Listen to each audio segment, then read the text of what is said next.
Thanks, Richard. As Richard said, it's the first time I've spoken about disability in public since I retired in 2003. If any of you think this is the start of a comeback, like some aging, brain-damaged boxer climbing back into the ring one more time, forget it, it isn't. In a state of... Thank you, Jay.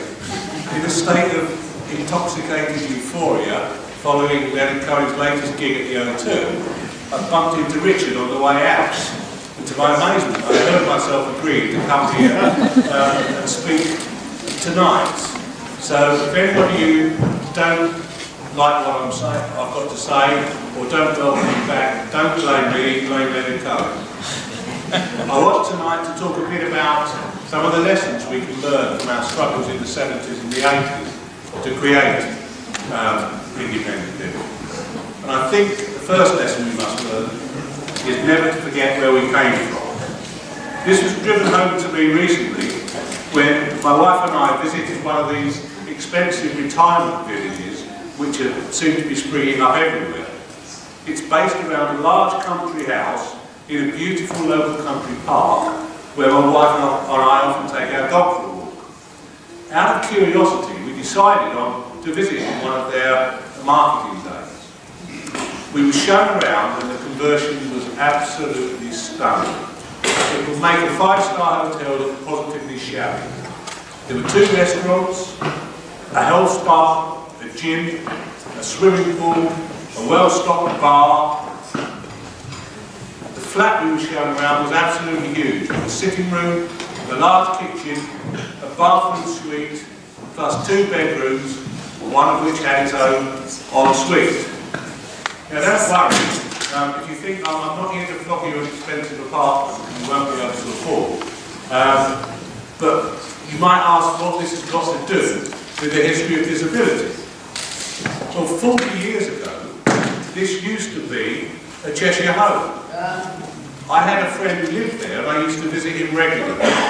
The luxury flat I described earlier was his bedroom, but he shared it with 5 other men. There wasn't a single toilet or wash basin in that room because they were down the corridor. And everybody knew where the washrooms and the toilets were because there was usually a queue of people outside waiting to be toileted or bathed.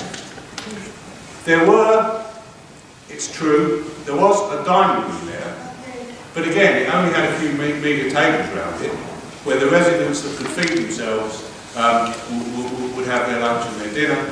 And the rest of the residents were sat in a line waiting to be fed. That's where many of us came from, or should I say, escaped from. Many others were trapped in our own homes, reliant on our families for help and support. That's the first lesson. We must never ever forget where we came from. But we must also remember that we were the ones who escaped from our homes and our families. No one else did it for us. We created a strong and powerful disabled people's movement which promoted independent living as one of the central planks of our struggles for full inclusion into society. The second lesson we must learn from our history is to be very clear what we actually mean by independent living and what we don't do. We do not mean living on our own, and we don't mean necessarily living in our own home. What we do mean is having choice and control over our lives, choosing where we live and who we live with. Control is about choosing who helps us and how they help us and when we are helped. In short, we want, when we talk about independent living, we mean we want autonomy and self-determination in our lives. We don't want professionals and others telling us that independence is about doing things for ourselves. The third lesson we must learn is that we must continue to fight for independent living as we define it. Just as we couldn't rely on others to rescue us from the isolation of previous years, we cannot rely on them now to provide independent living for us. From the first Centre for Independent Living established in Berkeley, California in 1961, through to the early CILs in Britain, in Hampshire, Derbyshire and Greenwich, disabled people were the main participants in their creation. We must also be aware of the fakes who seek to jump on the independent living bandwagon. For example, the big charities who claim to promote and support independent living and yet continue to run residential homes and even export the residential model to other parts of the world. Or indeed the large number of independent living centres, as opposed to centres for independent living, that have sprung up. As far as I can see, their main purpose is to flog us expensive aids and equipment that we don't really need and certainly don't want. The fourth lesson is that we must be suspicious of our so-called friends who wish to join us on the road to independent living. Take, for example, how the direct payments initiative has been hijacked and turned into the personalisation agenda. Direct payments was never about substituting cash for services. The early campaigners in Britain were not seeking to replace the welfare state with the individualistic approach favoured by the American CILs. To the contrary, our vision was for our CILs to have welfare state professionals working within them under our direct control. Direct payments was simply a means of giving disabled people control over our lives and getting professionals to work with us on our terms and agendas, not theirs. The fifth lesson we have to learn is that the journey will be a painful one. Our disability history must remember and honour the many disabled people who never managed to escape from the isolation and neglect of earlier times, or who died on the journey towards independent living. The ones we must honour are not those selected by the mass media as heroes or heroines for fighting back from the tragedy that happened to them, or the super crips of the Paralympics, but those ordinary men and women who struggled to achieve a better life for themselves and others. What's more, we now see others beginning to join this roll of honour as we see many new casualties from the current policy of rolling back many of the gains that we've made.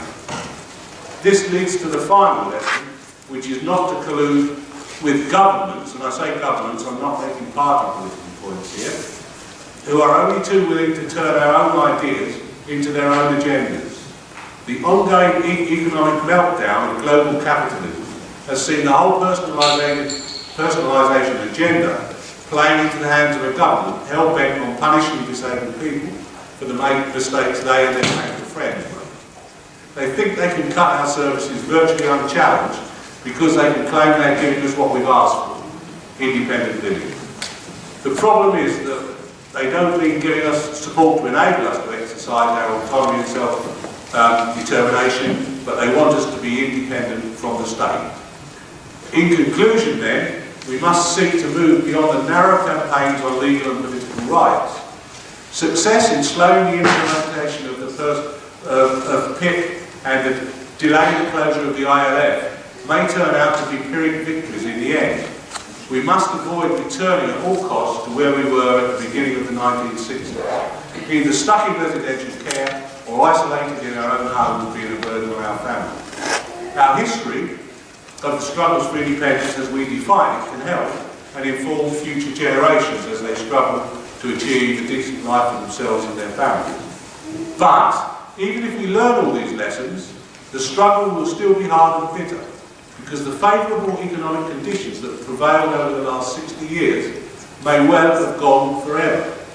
Whatever politicians may tell you in their bid to get elected, global capitalism is so badly in hock to the bankers and financiers of this world and is likely to remain so for many years, even decades to come. What's more, even when the recovery does come, it will be driven by the powerhouse economies of China, India and South America. What happens then is that capital will do what it's always done, follow the money. This will leave us fighting for our fair share of an ever-shrinking cake. Then we really will need our history, as we recalled it, to sustain ourselves and those who campaign with us. Thanks very much.